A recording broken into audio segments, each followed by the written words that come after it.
Because when we compare to other ecosystems, is there anything in particular that you think is missing here in the Costa del Sol for it to become, as many people are talking about, this vision that obviously we share, the Silicon Valley of Europe? I think we already have quite everything here. All the ingredients are here. We just have to connect the dots.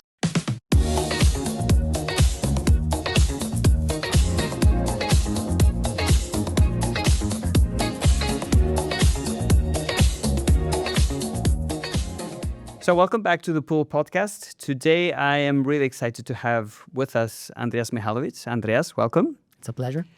Andreas, his story is tied to what the pool is, and hence why we're really excited to have you here, Andreas. Andreas, I would really like everybody who listens to get to know you a little bit better. So if you would like to tell us a little bit who you are and your story. Okay, so my name is Andreas Mihalovits. That's how you would pronounce it correctly. It's not that easy. And I'm a former serial entrepreneur turned investor maybe 14 years ago. I'm also a co-founder of the Global Super Angels Club. I'm here locally. I'm a board member of the pool, a very proud one. Also, I'm one of the first investors in the pool. And also lately, I also became an enthusiast AI musician. It's funny because normally at the end of the podcast, I tend to ask people, it's like, tell me something about you that people don't tend to know. So maybe I think you started with that one already, but we'll leave that to the end. So Andreas, if you don't mind, you said you were a serial entrepreneur. Would you mind driving us through that process, how it happened and where and so forth? Sure. I think I would have to start quite early to understand my mindset, probably. So I'm born in Romania. My mother is German, my father is Hungarian. But I grew up in a communism in the end of the 70s, beginning of the 80s. It was quite special times. Everything was quite poor there. Shops have been mostly empty. Sometimes I had to stand in a line as a child, to grab some milk. Have to wake up in the morning, 6:30 or earlier. So I had this experience of not having a lot. But still, it was a quite happy life, I think, as a child. But the economy was really down, and I experienced that quite a lot. And then suddenly, when we had the chance to escape from this communism and we came to Germany in 1984, I was really overwhelmed by this thriving economy. It felt like a paradise for me. Everything was so colorful. The shops have been full of goods, and it was just amazing to experience that. Like if you want, I think you wouldn't eat a lot probably for many weeks, and then suddenly you get a banana to eat. It's a certain feeling you have that everything explodes in your mouth. Wow. That's how it was for me in my eyes to see everything. How old were you then, more or less, Andreas? 11 years old. 11 years. 10, 11 years old. Of course, when we came, my parents, they had to start from scratch. They have been teachers in Romania, and they have been not allowed to continue teaching in Germany because of some regulations. So they had to find jobs, and the first years have been a little bit tough. And I could not really afford buying anything of that, what I've seen. That's why I just had this, I think this even mindset has evolved in me or this dream to become, a successful guy, being able to buy anything I want in the future. So this mindset to work on something, to have some freedom, some financial freedom in the future. That was always my dream as a child already. So that was quite important for me. And of course, I tried the best to be one of the best in school, just to deliver best performance and so on. And I had also quite expensive hobby. Okay, and were you a good student? Yeah, the good thing was in the education was not bad in Romania. So I think in maths I had 2 years, I think, of advantage somehow. Okay. And some of the classes I had some advantage, and others like German, I spoke German quite fluently. I've been in a German school, but there I had to keep up. And after a few years, I managed to become, I think, one of the best in school and in my class. So also because it was not so easy to keep up with the others. I had to prove somehow that I'm still a good guy, and I did this with just performing, I think, better than others probably. But yeah, that was my way to go. And also had this passion for computers quite early already. Already in Romania, I had a neighbor who had one of the first computers, I think, in town. Because I was thinking back in those days, obviously, yeah, it must have been the first ones, right? Yeah, there have been this, you might know them. It's named Sinclair ZX81. Was one of the first home computers, end of the 70s, I think, or beginning of the 80s. And one of the neighbors, could afford to get one somehow. And I was always fascinated from day one of these devices who could just do magic on screen for me. You put in some programming, and then suddenly certain crazy things have happened on screen. That's something which fascinated me from day one. And I always wanted to have my own computer, and try to always work hard on the side also as a student to make some money, to always be able to afford the latest computers at home. That was always my passion. And you managed to get your computer at home? Yeah. Of course, it was not easy. Of course, my parents helped a lot. They saved all their money, I think, to support me. It was really nice. We also got to a private school, which was quite unusual, and also supported me to get all these computers. But later, of course, they got more and more expensive later on, and then I had to go for work, and been working a lot to be able to afford this quite expensive hobby. Of course. But I also created I think my first businesses quite early, I think, shortly after I finished school. We had this social year in Germany. I could choose either military or social year. I preferred social year, and I came to a monastery where I had to take care of some kids. So in Germany we have a few weeks where you go with the class to spend some days, in a monastery, just to think about life, meaning of life, and this kind of stuff. And this monastery was kind of a hotel, nearly, accepting all these pupils coming. And I was first responsible for housekeeping, more or less, but then I discovered that they have quite manual processes. They had a lot of paperwork managing all this stuff. And I quickly realized it's much more meaningful also for the monastery that I would help them to create a software solution for this. So you created a software solution for a monastery. That was the start. Yeah, it was kind of but it was quite similar to hotel management software, just to have all this data of your guests, and have the bookings and create invoices automatically. So that's something which I have done during my year there, my social year. Okay, so you created that? That became one of my first businesses, because suddenly other monasteries approached me. They also wanted the same. And when I started my study, at the same time I had this business to sell this software to other monasteries. And it was quite a bespoke solution. So they always asked me for special features. And I usually, at that time, I had to go there to speak to them. So I had I had to travel to these monasteries, and also asked for a lot of money, I think, relatively there for these trips and for all these hours I spent there. So I could earn quite a good amount of money already. The other monasteries, I mean, obviously this was your first experience with scaling. Was it the other monastery that approached you, or did you approach them to say, hey, this could work for other monasteries as well? No, it was more like word of mouth. Okay.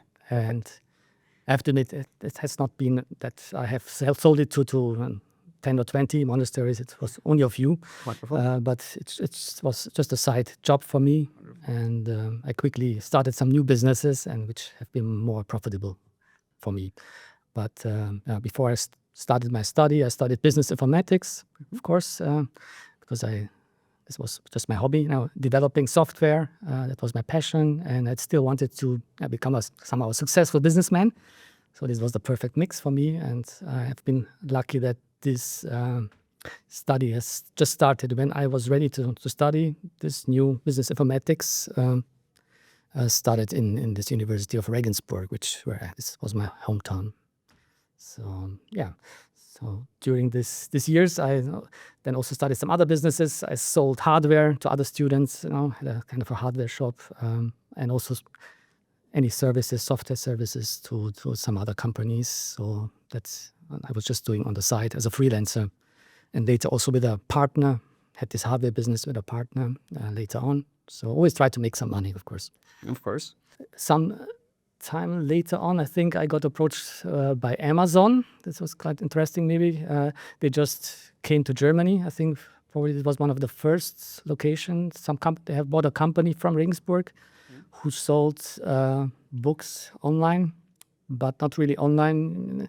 At that time, we had BTX. Not sure if you know that. It's video text through TV, so you could read. Yeah. Not sure how it is named here in Spain, but Text, I think it was called. Yeah. Yeah, quite old technology, but people bought book over this video text system, and they have been market leaders, and that's why Amazon decided to buy this company in Regensburg, and I got somehow in contact with them, and they asked me if I could work for them, and when they asked me to go to New York to start there, I decided not to go. So that maybe was an important decision for me, not to be an employee somewhere. Although Amazon at that time, 1996 or so, would be quite interesting maybe to be one of the probably first, not sure, 100 employees there. How old were you then, more or less? 96, 23. Okay. No, still a student. And I also wanted to finish my study, want to graduate there, of course. And then I heard a radio advertisement. Suddenly, a company was looking for some developer, an internet company, one of the first internet companies, I think, in Regensburg. They had a kind of an e-commerce store at that time, and they were looking for somebody to help. I went there. I found out there are only 2-3 people, and they had the idea to bring a copycat of eBay to Germany. That was their idea, and asked me if I could help. And I said, okay, I will try it. Give me a few weeks and I will come back. And that's how my internet career has started, I think. It was in 1997, I think, when they give me this project. And I managed to find a nice solution how to create websites. Back then, it wasn't that easy to create websites. Not like nowadays with Lovable or anything like that. A little bit more advanced. But still, it was a quite smart solution. It was named Rapid Application Development back then. And I think in 6 weeks or so, I could present them the first version of kind of a copycat of eBay. But of course, even better, I always try to make better solutions there. And yes, and suddenly everything kind of exploded as they launched the website, and everything went quite fast. As far as I remember, it's of course a long time ago, but as far as I can remember, the company grew to, I think, 100 people quite quickly, and became the #1 internet auction in Germany. And a few months later, also the Samwer brothers, you might know them from Rocket Internet, also had the same idea. They also brought Alando, that was our main competitor, and they have been acquired, I think, only 6 months later for a good amount by eBay. And this internet auction named Offerto was sold to a Consors, an internet bank, also a few months later. So I also got a shareholder in this company and was kind of a CTO, building up the technical team there. So I got a lot of experience still while studying. So I still had to study. Seemed like the perfect combination or perfect moment. Yeah, and I learned, of course, much more there than during the study, because with my business informatics, the problem was that it was really the first one they have offered in this year. The first, not sure how to say it, it's the first kind of study of business informatics. And they just mixed the economy, which they already had, with some old stuff they had, I think, from the 70s, old informatics stuff. So it was not really interesting for me to learn that. So that's why I also was been quite keen to learn from the real world back then.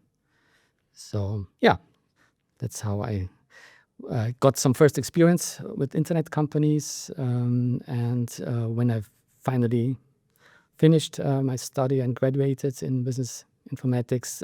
It was the same time when I think the company has been sold. Okay.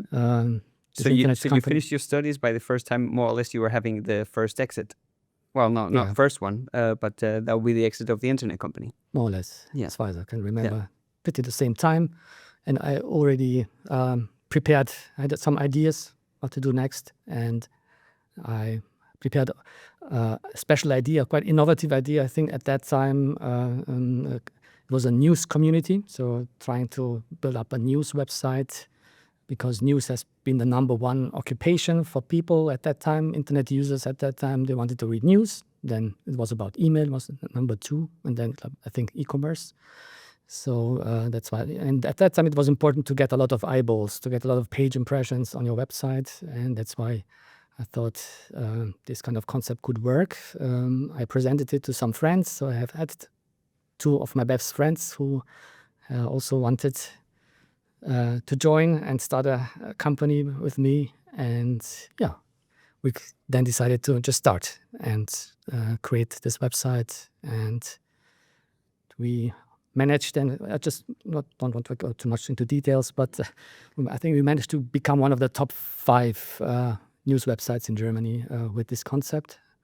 It was quite a special concept because we have been the first platform, I think, offering people the possibility to discuss news.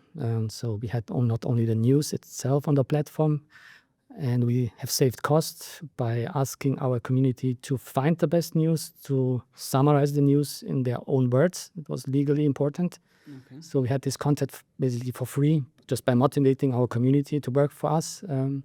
We had some prizes we have given to people every week, but it was a fixed cost for us. But we managed to have a quite huge community after a while of 10,000s, later 100,000s of people working and being active on our platform and gathering the best news in the world, translating them to German, of course. It was a German platform. And then we had a lot of users discussing this news. So this was a nice concept, I think, back then. And obviously, you talk about this nowadays, and you think with AI, okay, yeah, that's something you can do relatively easy. Yeah. But obviously, I think we need to put context into this. I mean, we're talking like internet was still in diapers.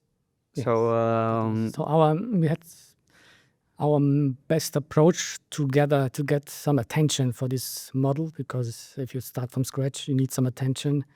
It sounds crazy, but we had a news sticker, which was scrolling very smoothly and showing the latest news. You could also configure it with colors and the content shown up. And we had tons of webmasters back then, website owners, later even big portals who have been interested in integrating that news sticker on their website. I had also some small business angels joining us later on. So we have been actually bootstrapping everything. We had a few small business angels joining us, helping us in the beginning, but then we had negotiations with some big VCs with some really high valuations. And we just need to close the deal, I think, so far as I can remember. But we wanted to delay that process a little bit because we have been growing so crazy, so fast, that we thought maybe next month or 2 months we will have double the valuation or so. And we waited a little bit, although there was quite a good interest. But as you might remember, in 2001, suddenly the internet bubble has bursted. And suddenly no VC has shown up anymore. There was no so the valuation went in the wrong direction in that moment? Probably. We did not know. But nobody has talked to us anymore. And also our main revenues, advertisement, went down quite a lot. All these companies suddenly did not spend any money anymore. So we have been facing quite a problem, but in a few weeks only. And we realized that we only have maybe 7-8 weeks, I think, to survive. And that's when we have been forced to rethink our business model to find out how we could survive. And we came to the conclusion that it's maybe good first to monetize our own user base. We had quite a lot of users on the platform, and to find a subscription service. That was the main idea, to focus on that, where we could only charge €5 per month from our users and give us some revenues to be able to survive. And the users, they were willing to? Yes, have been very lucky. So with the first idea, we have been able to gather, I think, a few 100,000 users later on after a few years. So it was a quite simple idea, but the time was running up, and we wanted to be quick.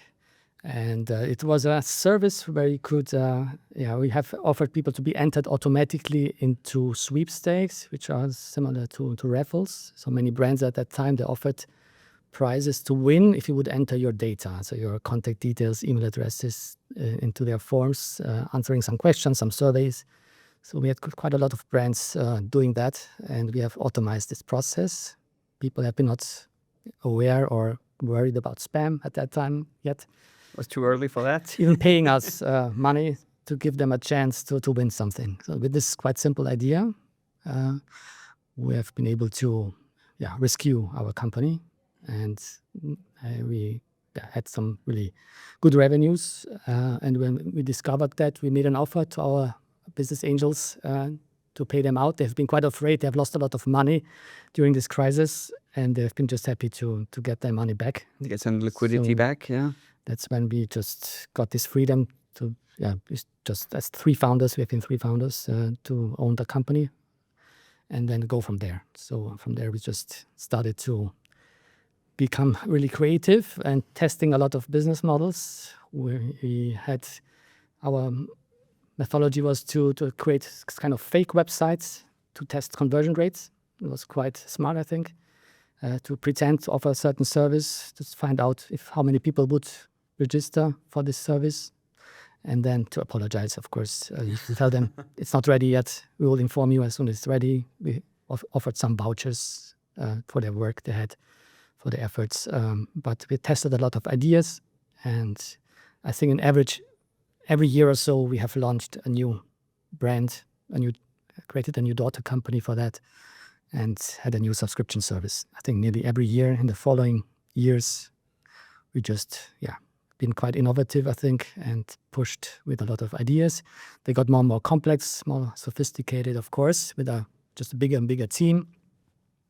One of the nicest idea, I would say, was Safe TV, which is still existing today, by the way, where expats, German expats mainly, they had got access to German television. So they would have this access to be able to record any content from the German television, more than 50 TV channels. This one was a quite nice model. We have started in 2006, I think, and we had a VPN service, quite a lot of services around subscription services. And we've been just growing up at more than 200 employees then 10 years later. And I think already before that time, 35 years, I think, I just realized suddenly that I just fulfilled my dream, being financially independent. That's something which was a nice experience for me to reach this level after working really hard. And then I questioned myself if it's the right way to continue to go this way, to maybe become even richer and richer, or maybe to focus more on enjoying life, to spend more time with the family. I made this decision, I think, in 2010 or so, to go the other way, just to be just satisfied with the level I reached. I knew that with the subscription model, we can make a lot of money in the next years if you don't do anything completely wrong. And then I and also my co-founder, I think we started then to withdraw or step back from our roles more and more, and install another management team to take over the business. We knew that we cannot sell the business. It was just a strange structure. We had a centralized team and all these brands managed by decentralized teams, and we could not sell the whole company. It was just two different business models in one company. But nevertheless, we have been just happy with this cash cow.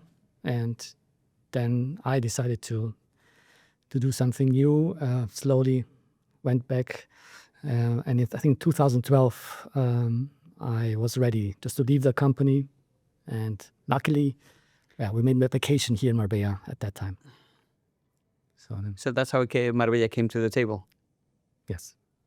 What year was this, more or less? 2012. 2012. We made vacation here, and that was just perfect timing.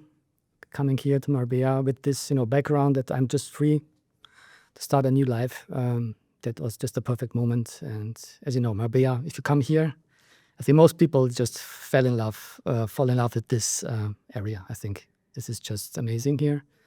Even though, 14 years ago, it was in another kind of city. It was a different Marbella, yeah, for sure. Very different. Still, it was something special here. When I came here, I just fell in love with this region and decided to, come back, of course. So obviously you came to visit mainly, and then you went back to Germany. At some point, you had decided that you wanted to come more often and spend maybe a little bit more time here. Yes. So we first rented something also here. It was also interesting because when we rented a nice house here, I met a quite famous Swedish entrepreneur named Henrik Ekdahl Persson. He was also renting the same villa, and he left it. I moved in, and it was a quite nice coincidence because he was one of the few tech entrepreneurs, I think, in Marbella, and I just managed to find him. And I also started with him to invest in some startups because he had a nice exit. He started investing in Nordic startups, and that was the time when also I just started to co-invest with him as an angel investor.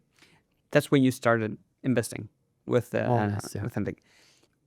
At what moment did you realize that, okay, this investment thing is something that I really want to do?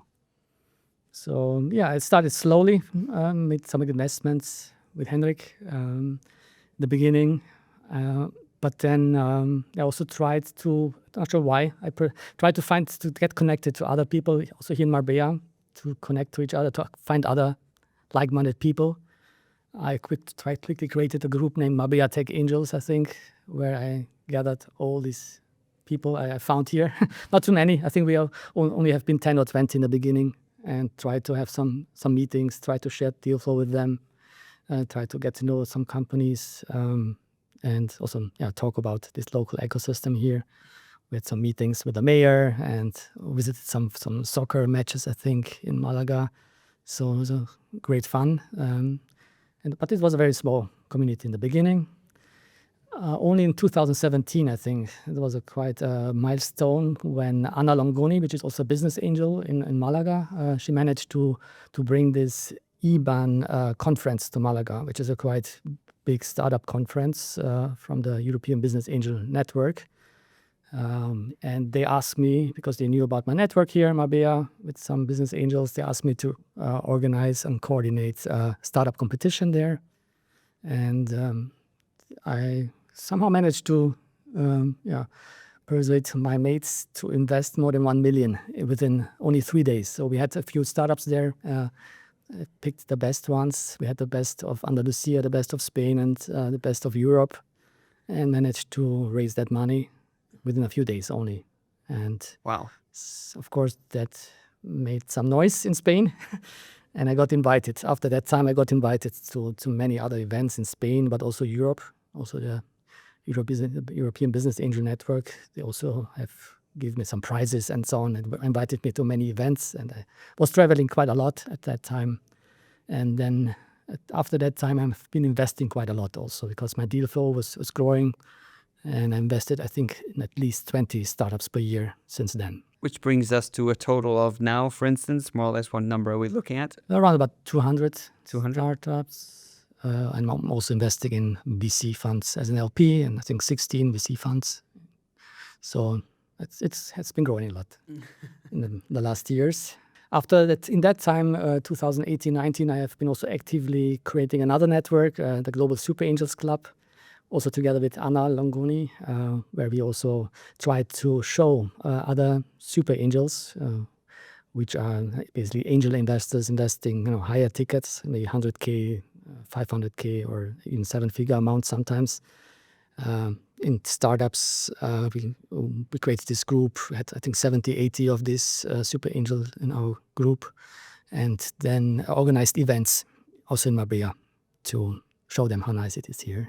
And I think I even have been able to persuade some of them to live here. So at least the one, the number one business angel in Finland, Ari Korhonen, I think he came here to Marbella because of these events. But then, COVID came, and it was difficult to organize these kind of events. I think around that time, I also met 3 crazy Swedes, Fredrik, Martin, and Johan. They approached me because I was also known. I had a group of people also, of entrepreneurs with a few hundred employees at that time in a group. It was another group. And we have been looking for a plot back then. Had this idea, this dream that we will have a technology park in Marbella. That was the idea. And it was ambitious. Not too ambitious probably at that time. And it was also difficult with licenses to find the right plot.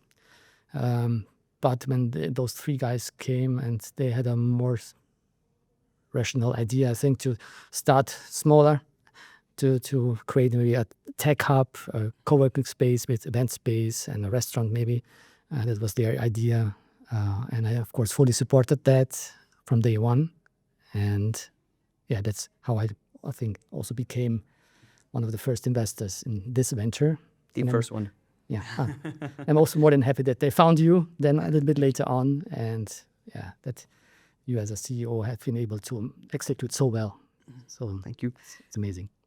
Let's go back a little bit to this part as you as an investor, because okay, I'm going to put in a perspective a little bit. When we opened the pool, we had this idea we want to have positive impact in Marbella, and that's obviously something that resonates very closely to you. And then, obviously, one of the things that I love about your profile in particular, and when we look into these investments, in that you have really gone the extra mile to invest in Spanish startups, which makes you, to be honest, very, very unique in the Costa del Sol in particular. If I can ask you, why? Why? Because, I mean, I do know quite a lot of angel investors, and obviously some of them live here or in the area, but obviously they continue to invest in Sweden, Holland, or wherever it is. But you focused quite a lot on the local startups. Any particular reason, Andreas? Yeah, first I would have to mention that they're not the only one. There are a few others, international investors who are quite focusing on Spain, like Tom Horsey in Seville. Yeah. Also René de Jong. From Ionic and René. Yeah. Yeah, so quite great guys. True, I think I've seen this niche for me. I wanted to have great deal flow. It was the number one goal. You need to have high quality deal flow. And because I spent so much time here in Marbella, I thought it's a good opportunity to get more involved here, to invest more, and also extend my network here, and potentially become one of the top business angel in Spain. And that alone will bring me, I think, that was my expectation, quite a good amount of deal flow, and that's how it also worked. So nowadays, my email inbox is quite full of deals every day. It's really difficult to decide now, but that was my approach to become known business angel in this market. And I've also seen some opportunities. Valuations have been much lower, of course, in Spain, although the quality of the teams has been quite similar to other countries. They had only just a little bit of less experience, probably, which is normal because the Spanish ecosystem just started later, but still the same passion. And so that's why I thought it's a great chance to also invest in Spain. Because that was one of the things that I'm really curious about, get your feedback from, is from the Spanish ecosystem. What do you think is their strength, but what do you think as well is lacking? So let's start with the strength. I think you mentioned it already. You said the passion is there. You said that there are some very talented people and so forth, and valuations were maybe a little bit lower compared to other places. But what do you think the weaknesses are? Not too many, but one of the main weaknesses, I think, it's the global mindset. So they should think more globally. I think many focusing on Spain first, maybe going to Portugal, then Latin America as next. So very Spanish-focused mindset. Also because of their skills, the English skills are sometimes not the best, so that's something they could improve. I think you have to think globally, especially now with AI. It's about scaling up globally as fast as possible. And this is something the startups have to work on here in Spain. How would you describe you as an investor? What are you looking for in the startups? And then I would like to know, how much is it the team or the founder or the CEO, and how much is it the business model, in your case, that plays the important role in it? Out of the 200, it's difficult to say. But there's one of the most known probably nowadays is PLD Space, which is a very promising space company, hopefully launching their first rocket pretty soon, later this year. I think one of the most relevant space companies in Europe. And also Citibox is growing a lot, also going now outside of Spain, growing to other markets pretty soon.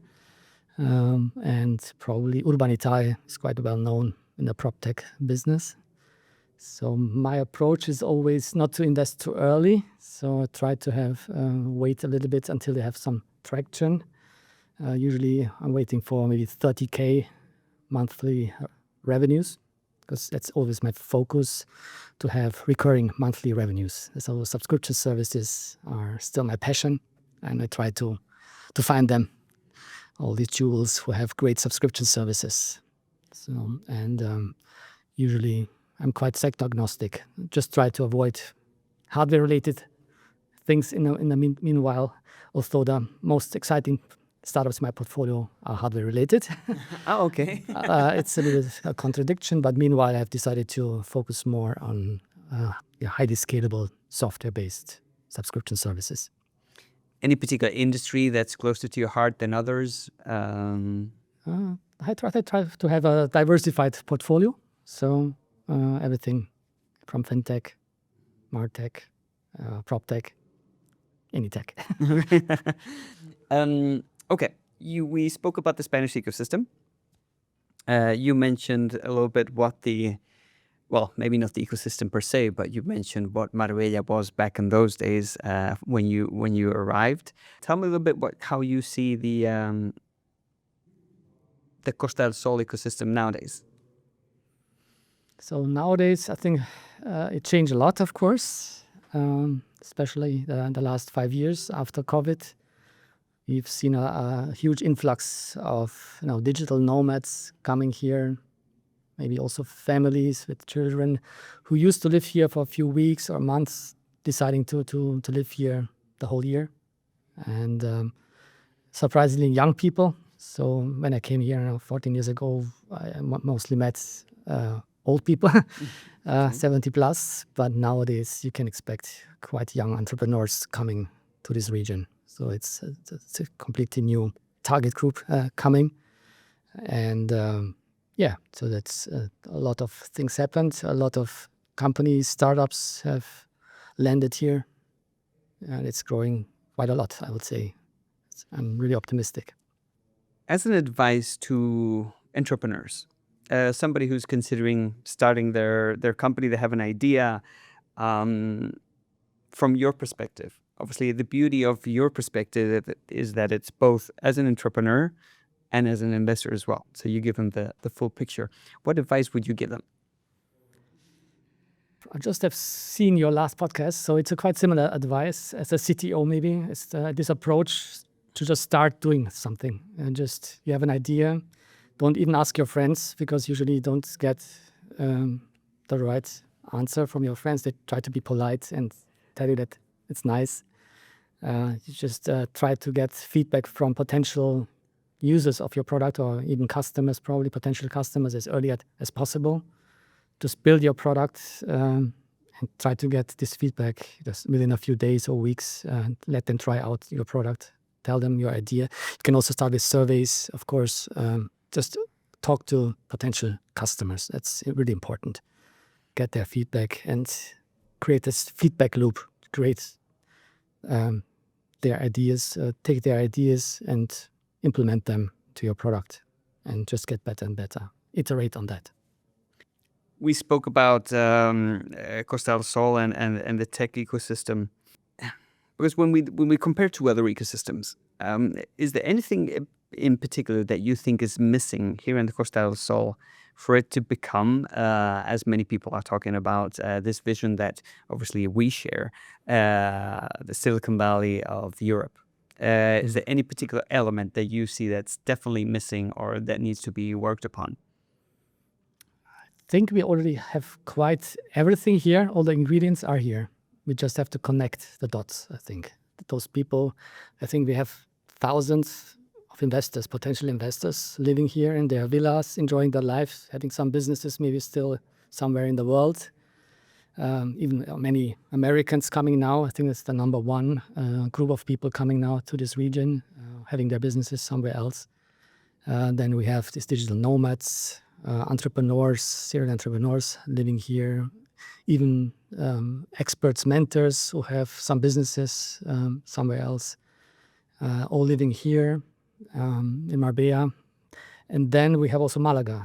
We have Malaga with the young entrepreneurs, with the university there. A lot of startups also, all the corporates, and the Parque Tecnológico. And so it's, I think, everything we would need to have. It's here, but we need to connect all these groups, attract them to interesting events, I think, to mingle, to get to know each other, to create partnerships. And that's why I try to push also the pool to have more events here, to attract other people, to organize events in Marbella. We have a big one, Startup Ole Marbella in June. What we need just more of these events and meetups. So ideally, weekly meetups or daily meetups for tech people in this region. Okay, Marbella in 10 years. How do you think Marbella would look like? So of course, I think we'll have a nice technology park, probably. That's my old dream. Maybe it will come true. Back to your original dream. Okay. So that could be nice to have a park, because it's nice to have all these founders here starting new companies. But after the starting, or even with AI, where you only need a few people probably, even to become a unicorn, you still need some office space in the future. And those who want to stay here in this specific Marbella region, I think they will need some more office space. So the technology park would make sense in 10 years, I would say. And I would also predict that we will have a few unicorns, even from Marbella. Because, as I said, with AI, there's this potential to create companies with a few people only, and companies who become unicorns quite quickly. So there's a huge potential there. And there are also even solopreneurs, this category that's quite new, who could create unicorns. And I can imagine that these smart guys, they live here in Marbella. So that's something, a mindset of people we have here in Marbella, which is quite unique. And I meet a lot of smart people here all the time. And I can imagine that a few unicorns will arise from this community in the next 10 years. Everybody's got their own vision of what the Costa del Sol will look like in the future and so forth. I obviously, as you mentioned as well, like Malaga has got a paramount role in the future of the Costa del Sol. But the way I see it, and this is just my personal opinion, and I talk about this quite a lot, people sometimes ask me that same question. What do you think is missing in order to turn the Costa del Sol into Costa del Tech or the Silicon Valley of Europe? Is there something in particular that's missing? I think, for instance, if you compare to, let's not even go abroad, but let's even go to Valencia. In Valencia, you've got Lanzadera.